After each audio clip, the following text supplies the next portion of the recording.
Olá gente boa, gente querida que quer passar no vestibular, que quer passar no Enem, vestibular das antigas, né?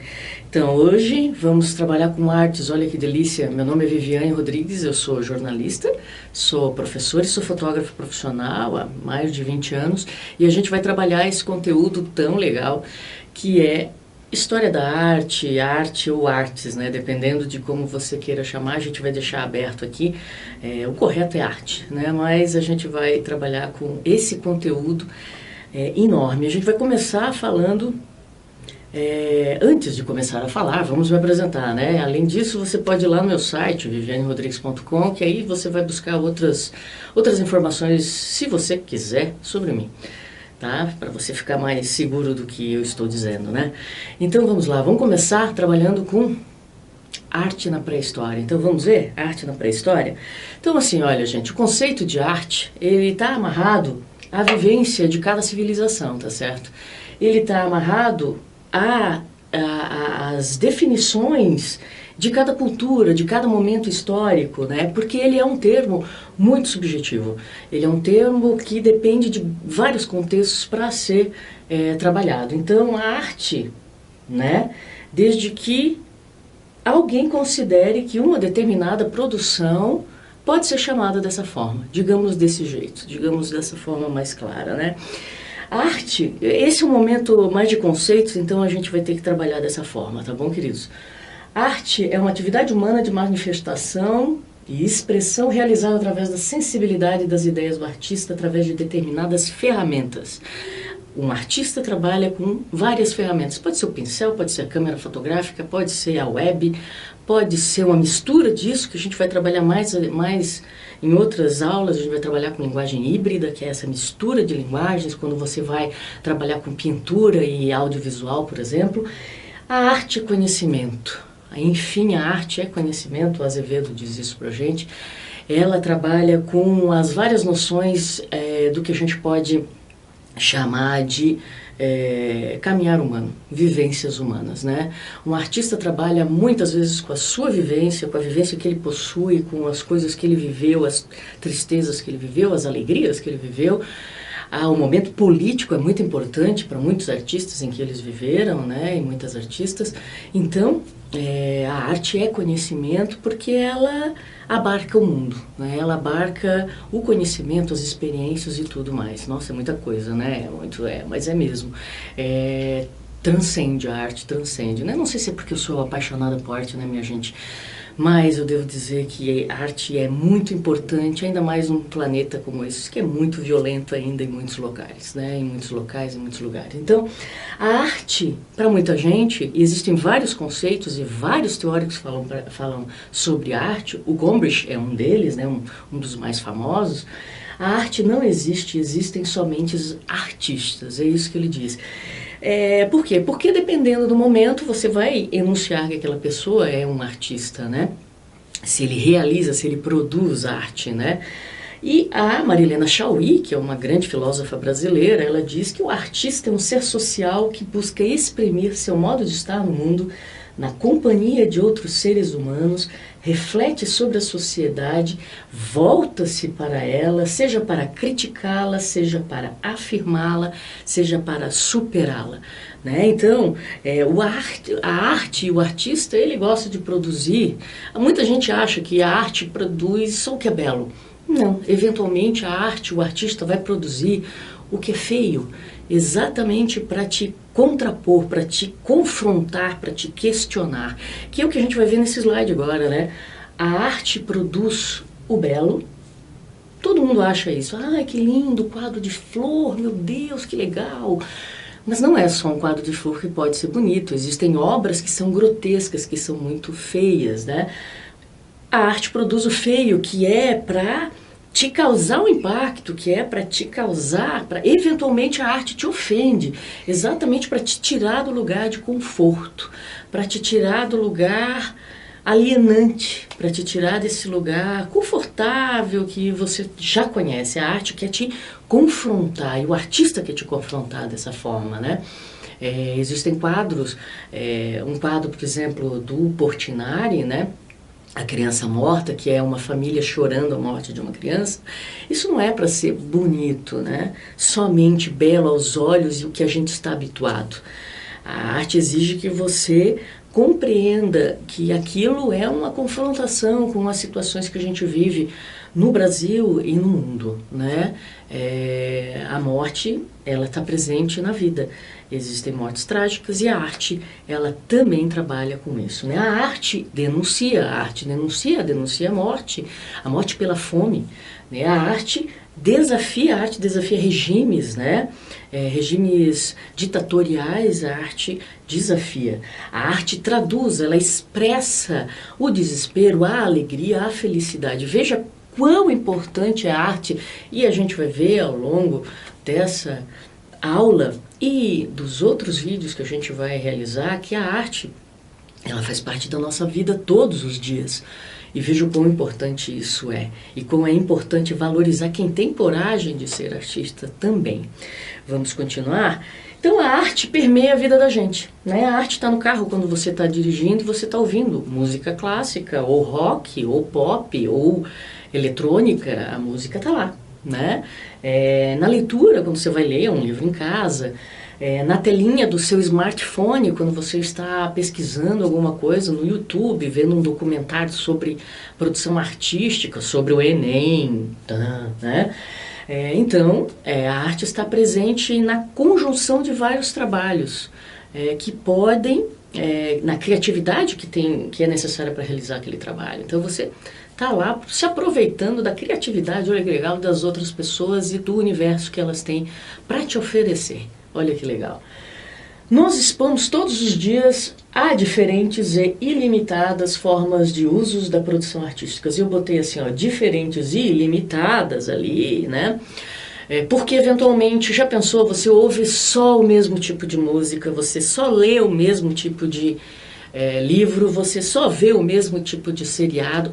Isso mata a criação. Eu sou professora também de criatividade, de cursos de publicidade, por exemplo, e propaganda, e isso mata, porque você é obrigado a se expor para te confrontar mesmo, né? Para você estar atento e, uau, olha que ideia legal, nossa, que ideia feia, nossa, que ideia, mas juntando essa ideia feia com essa ideia legal, dá uma propaganda legal. Era o que eu, né? Dá, a gente vai ver que é possível. Então, a gente tem que se permitir conhecer outros universos artísticos sem preconceito. A intolerância que está presente muito nos nossos dias, ela é trágica nesse sentido. A gente precisa vencê-la também para ser um ser humano mais criativo, mais progressista e mais aberto, né? Profissionalmente, com certeza, né? Inclusive, dependendo do que você vai trabalhar, muito mais ainda. Né? Então, a arte, ela nos ajuda a entender o mundo ao nosso redor, partilhar ideias e ideais, e construir e desconstruir realidades e a surpreender sentidos. Ou não.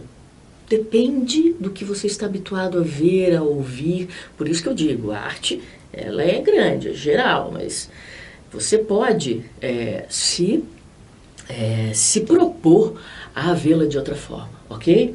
Vamos lá ao outro slide. Então a arte também pode servir para mudar tudo e a arte pode servir para manter o status, né? Existem muitos artistas que foram pagos para desenhar e para pintar e para falar e para traduzir universos ditatoriais também, né? Então a arte também serve para manter o status quo, a situação que a gente vive, é vivenciada. Ela também serve para isso. A arte permeia a vida profissional de muita gente mesmo. Você já pensou no arquiteto?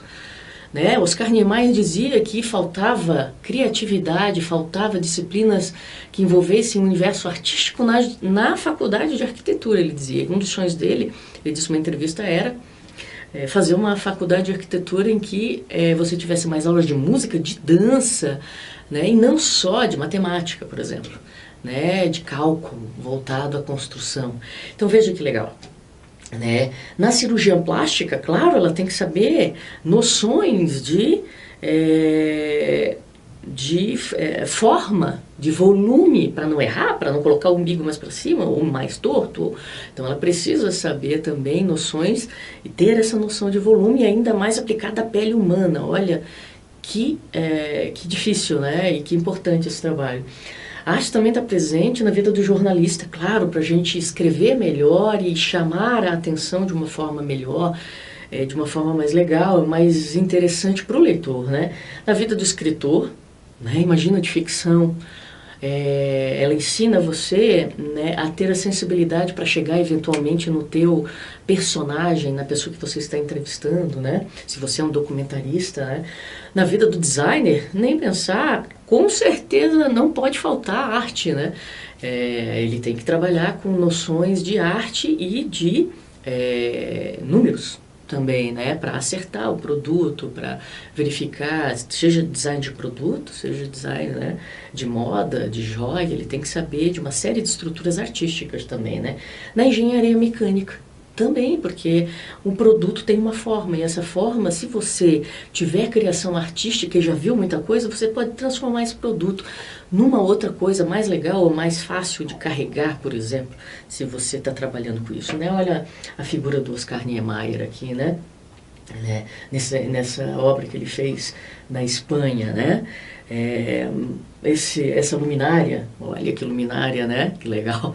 Pois é, né? Você precisa desenvolver um raciocínio estético, matemático, físico para uma série de questões, mas a arte também está presente. Mas o professor né? Mas isso, a engenharia mecânica tem que criar mecanismos e tem que pensar em como esse mecanismo leva, encaixa e quão fácil ele vai ser de você trabalhar com ele, no caso, um porto, por exemplo, né? Então, tudo é permeado por arte todos os dias, né? E óbvio que ele também está presente onde, né, gente? Nos conteúdos do Enem. A arte está presente no conteúdo do Enem, né? Espalhada em questões de história, geografia, biologia, sociologia, ela está ali imersa, né? Através desses conteúdos está ali dentro. E você pode encontrar. Então a arte tem que fazer parte do seu conteúdo e eu digo que ela tem que fazer parte durante o seu caminhar na escola, né? É muito importante que você já desperte para a produção artística, né? Grafite é arte, desperte para os grandes grafiteiros brasileiros, né? Cobra, Gêmeos, né? Você pode descobrir o universo que eles estudam, muita produção artística também, né? Então é muito importante que você, ao longo da sua trajetória escolar, eu sei que muita gente é difícil ter, né? Muitas vezes você encontrar muito bom professor de arte que desperte você, mas desperte isso em você e você vai ver que isso ajuda no resto da sua vida, falou? Então assim, a gente vai começar agora com o conteúdo mesmo. E a gente começa lá atrás, lá longe, né? Na arte pré-histórica. Na arte pré-histórica que mais ou menos a gente vai perceber, né? Num período anterior à invenção da escrita, mais ou menos em 3.500 a 4.000 anos antes de Cristo, né? Essa arte ela se baseia basicamente nos hábitos de humanas e humanos, né? Que viviam naquele momento histórico, naquele momento da Terra, né? E a partir de diversas áreas da ciência, né? Antropologia, sociologia, arqueologia, fotografia, você tem vários tipos de conhecimentos e ciências e filosofias e produções científicas que trabalham para classificar esse período, ok? Então, a gente vai trabalhar com a arte rupestre, né, uma coisa que cai no Enem, volta e meia cai a arte rupestre no Enem. O que é a arte rupestre? As artes rupestres são as primeiras manifestações e realizações de produções artísticas, né? São as representações de seres humanos, de ações de cotidiano, de animais, de objetos celestes, né, de figuras híbridas de humanos e animais, que são chamados, isso já caiu, antropomorfos e zoomorfos. Antropomorfos, figuras humanas, né, subjetivo, desenho subjetivo do humano, e zoomorfos, desenhos de animais, né, híbridas, né? Ou os dois juntos, né? Figuras meio animais, meio humanas, né? Então, nós temos essas considerações sobre a produção da arte rupestre, né? Naquele momento. Eu fiz aqui um mapinha de divisão para vocês, que vocês vão ter acesso, né? Que é a pré-história dividida, eu dividi aqui em 2 momentos: a idade da pedra, paleolítico, neolítico, e a idade do metal, trabalhando com arte, né? Que eu estou falando. Então, na idade da pedra, você tem o paleolítico, que vai de mais ou menos 2,7 milhões, 3 milhões de anos até 10 mil anos antes de Cristo. Você tem aí a arte rupestre, pinturas e esculturas, e você tem o neolítico, né, que vai mais ou menos de 10 mil a 4 mil, onde você tem monumentos, tecelagem sendo realizada, entre outras coisas. A gente vai ver isso com calma. E a idade dos metais, que aí os humanos e as humanas já dominaram o processo de fundição. Idade do cobre, do bronze e do ferro, né? Então, aqui tem um mapinha de como você considera mais ou menos isso, tá certo? Vamos começar então com o paleolítico, né? Então vamos pegar mais ou menos o paleolítico. A gente tem que fazer um recorte, tudo é recortado, né, gente? A gente for falar aqui, a gente vai falar de eterno, a gente não vai sair daqui. Então o paleolítico, tem muita coisa para dizer. O paleolítico a gente vai fazer o recorte mais ou menos 40 mil anos antes de Cristo, né? Onde a sociedade, imagina que legal, não separava a arte da religião ou da ciência, né? Era tudo muito importante, né? E as ferramentas eram feitas de madeira, osso e pedra. Como é que você ganhava cor? A cor era dada pelo óxido de ferro, para o vermelho, o dióxido de manganês, para o preto, e a argila, para marrom ou ocre. E aí eles iam fazendo mais claro, mais escuro, à medida que elas e eles desejavam, né? Então imagina que legal, pintura rupestre, né, dentro das cavernas, a gravura rupestre fora das cavernas, né? Então você vê esse material. Você já pensou que legal foi a pessoa que chegou lá, né? Chegou lá numa caverna como em Lascaux, por exemplo, na França, que você tem lá mãos, né, mãos desenhadas na parede, e se pressupõe que ele tenha feito assim, ou ela tenha feito assim. Ela pegou a mão, botou na pedra, olha que legal, pegou o óxido e assoprou na pedra. E lá ficou, e nós temos essa representação guardadas naquela caverna até hoje. Já pensou o quão criativo foi esta criatura que resolveu fazer esse gesto na parede? Incrível, né? Eu penso nessas coisas, né? Que criatura legal que pensou nesse tipo de coisa. Como a primeira pessoa que, por exemplo, uma coisa que eu adoro é palmito, né? Como é que a pessoa pensou que esquentando colhendo aquilo, cortando, cozinhando, ia sair de lá de dentro um alimento tão gostoso, né? Pupunha. A primeira pessoa que fez todo esse trabalho foi genial, né? Então, veja, a criatividade está em todos os lugares, basta você procurar, né? Então, eram pinturas em entalhes, tá? Em pedra, madeira, osso e até instrumentos musicais, tá? Existem vários documentários que trabalham com noções, essas noções, e eu vou deixar lá no meu blog para vocês verem, do vivianerodrigues.com. Lá vai ter uma série, em toda a aula vai ter uma série de artigos, de documentários e de vídeos, clipes, que eu vou deixar para vocês também, livros, que eu vou deixar para vocês também poderem se avaliar e conhecer mais sobre o produto, né? Arte, tá?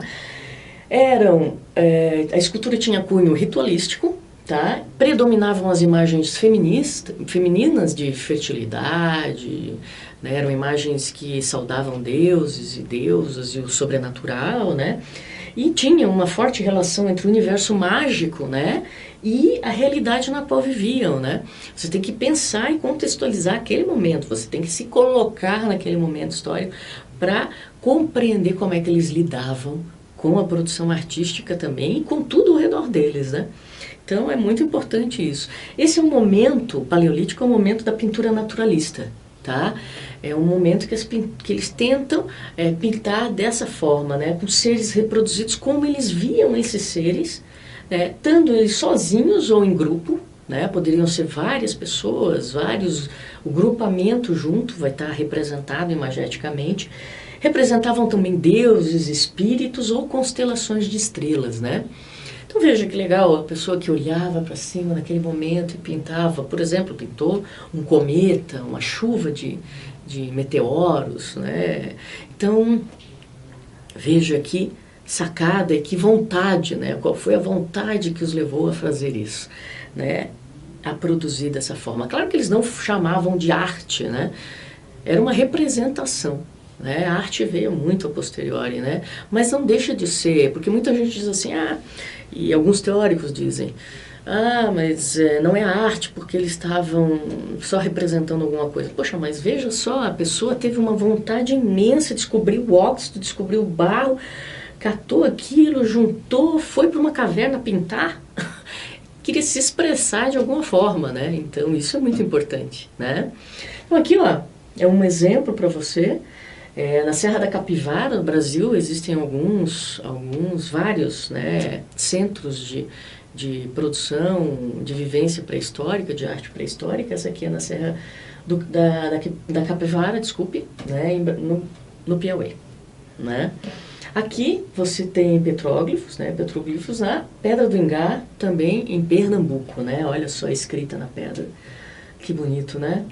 Eu recentemente soube que nós tivemos por lá, essas obras foram pichadas. Olha que tragédia, né? Precisamos respeitar essa produção que fala tanto sobre os nossos ancestrais, né? E é preciso educação para isso também. Aqui nós temos produções europeias, né? A Vênus de Willendorf, que foi descoberta na Alemanha, que tem mais ou menos aí 26 mil anos, né? Aqui a Vênus de Gava, na Espanha, né? Então, essas são obras 26 mil anos atrás, né?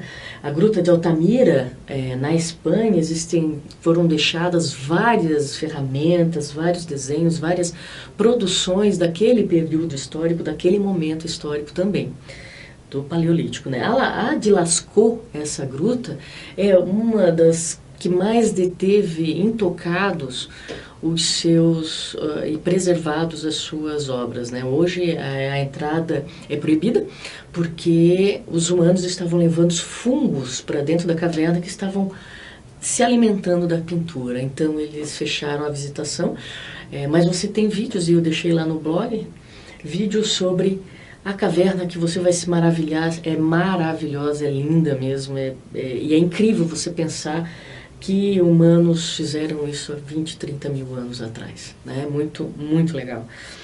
Vamos para o Neolítico agora, né? Outro período, Neolítico. Humanidade muda completamente o estilo de vida. Veja, no Paleolítico eram nômades, né? Aqui não tá bom, vamos para lá, vamos. Aqui não tá, vamos para lá, vamos. Tá frio demais, vamos mudar, vamos. Agora não, a humanidade é sedentária, né?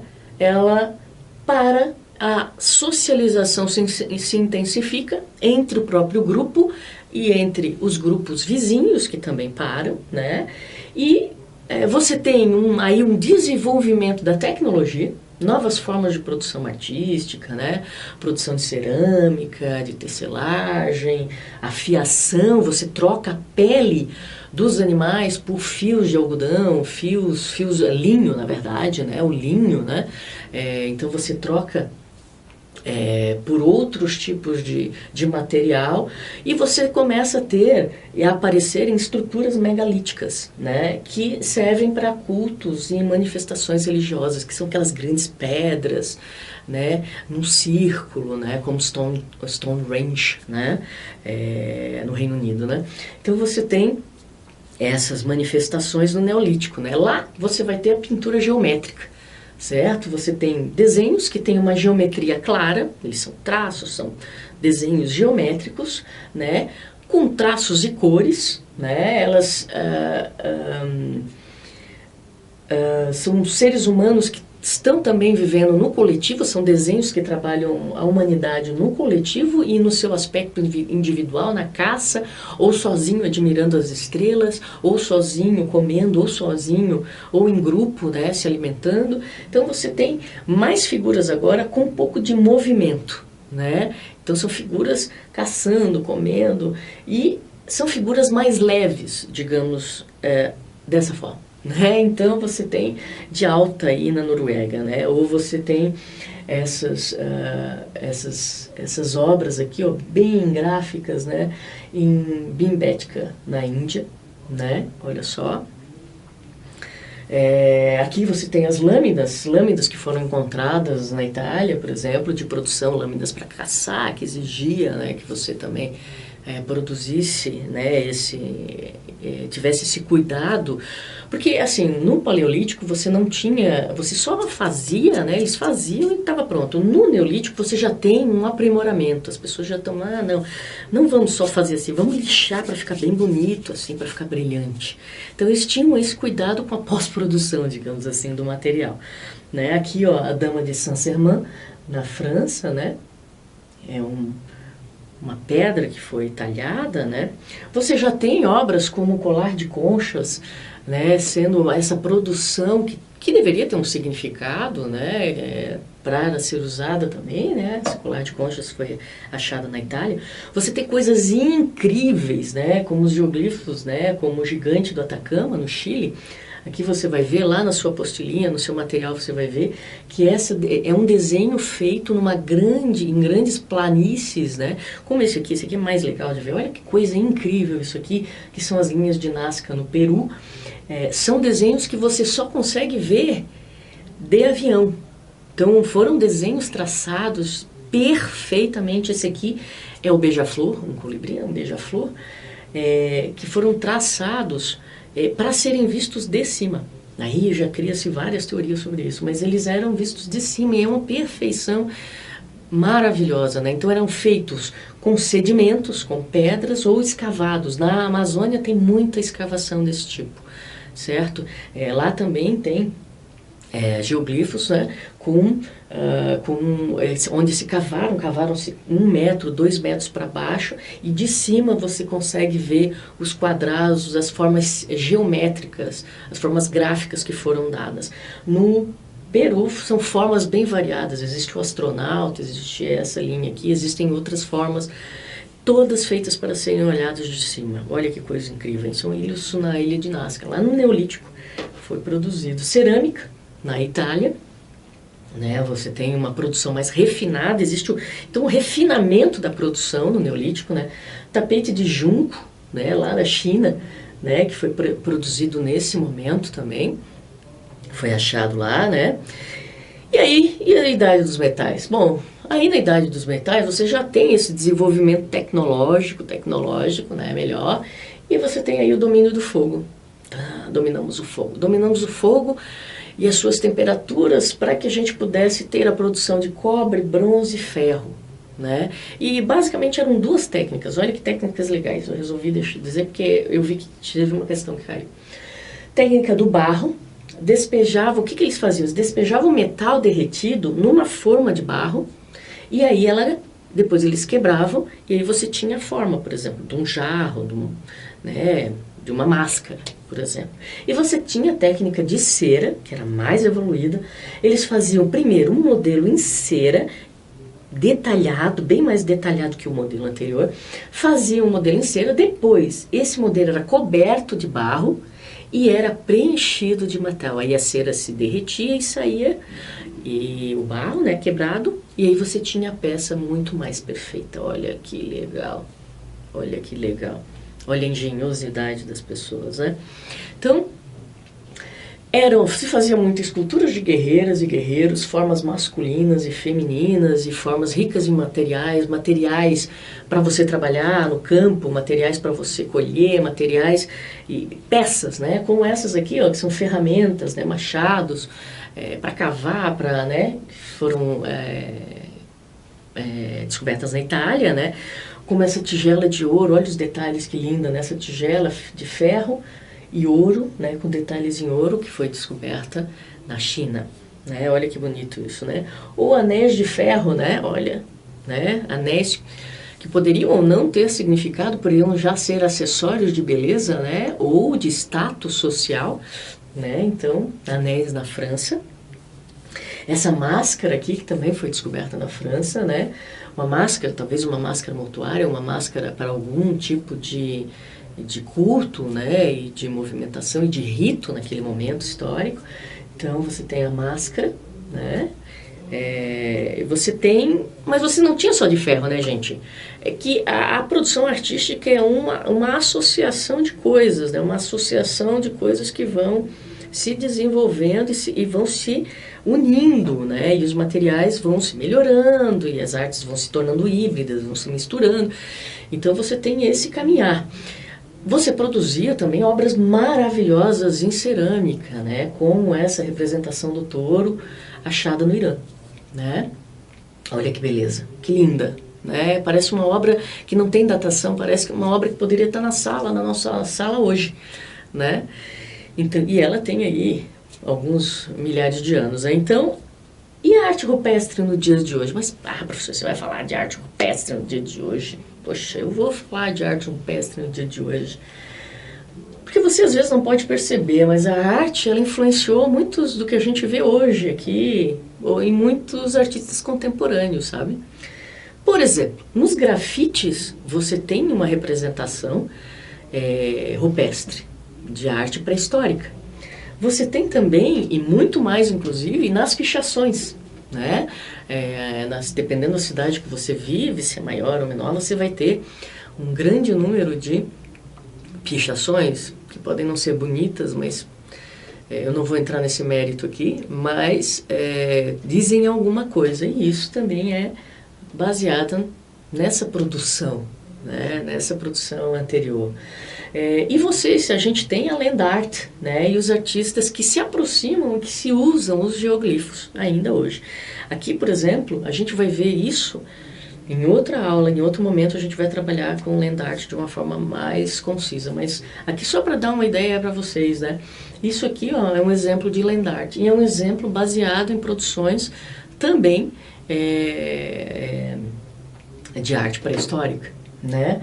Então essa aqui é do Lucien de Arran e é irlandesa, 1985 ela foi realizada. Ela está lá, tem uma estrada aqui, você passa e você vai ver, né? Ou essa aqui, muito maior, né? Que chama Sultan Pony, né? Do Mick Pats, que está no país de Gales, né? Que foi realizada e produzida em 1999, está lá à mercê do vento, da chuva, à mercê da natureza, mas foi realizada, né? Com esse amontoamento, né? De terra, no caso, né? Então você tem essa produção ainda espalhada, né? Nos dias de hoje. Pois então, vamos tratar então, depois de a gente ver esse conteúdo, de duas questões que eu trouxe para vocês do Enem, tá? Eu vou ler as questões para vocês. A pintura acima, que é um patrimônio cultural brasileiro, expressa A. Então você vai lá, vai perceber isso, né? A.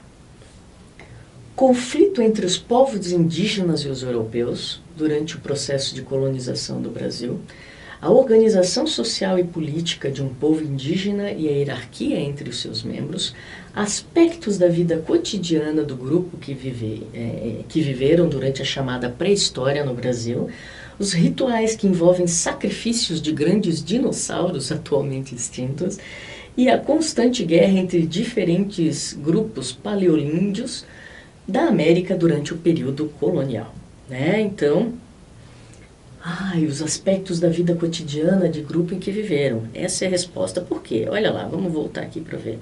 Nós temos aqui o que? Animais, nós temos um animal sendo caçado por outros. Então você vê aqui uma situação de caça, de ajuntamento coletivo, que só poderia ser mesmo os aspectos da vida cotidiana. Comer faz parte dos aspectos, é bem importante, inclusive, né? Da vida cotidiana desses grupos que viveram nesse momento da pré-história brasileira, né? Então, essa é uma questão, e eu vou dar uma outra questão que eu vou ter que ler mais um pouquinho para vocês, mas a gente chega lá.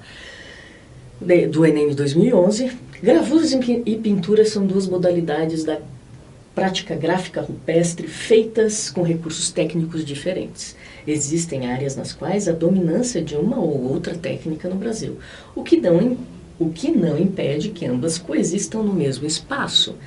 Mas em todas as regiões há mãos, pés antropomorfos e zoomorfos. Lembra que eu falei? Os grafismos realizados em blocos ou paredes foram gravados por meio de diversos recursos. Picoteamento, entalhes e raspados. Aí eles vão mostrar aqui, ó, os dois, né? Você vai ter acesso a isso aí no seu computador. E aí nós temos as questões. Nas figuras que representam a arte pré-histórica brasileira e estão localizadas no sítio arqueológico da Serra da Capivara, no Piauí, e com base no texto identifique. As imagens do cotidiano sugerem caçadas, danças e manifestações, rituais, as cenas nas quais prevalece o grafismo entalhado em superfícies previamente polidas. Aí você vai ter que olhar lá, não aparece. Aspectos recentes cujo procedimento de datação indica o recuo das cronologias na prática histórica e as situações ilusórias na reconstituição da pré-história, pois se localizam em ambientes degradados. Não. Grafismos rupestres que comprovam que foram realizados por pessoas de sensibilidade estética. O que nós vemos lá? Uma vez mais, imagens do cotidiano que sugerem caçadas, danças e manifestações ritualísticas, né? Temos que, vocês sabem, no Enem você tem que se ater ao que eles estão solicitando para você não pirar, né? Você tem que olhar bem aquela imagem, se ater àquele material e aí procurar a resposta que mais se adequa àquilo, né?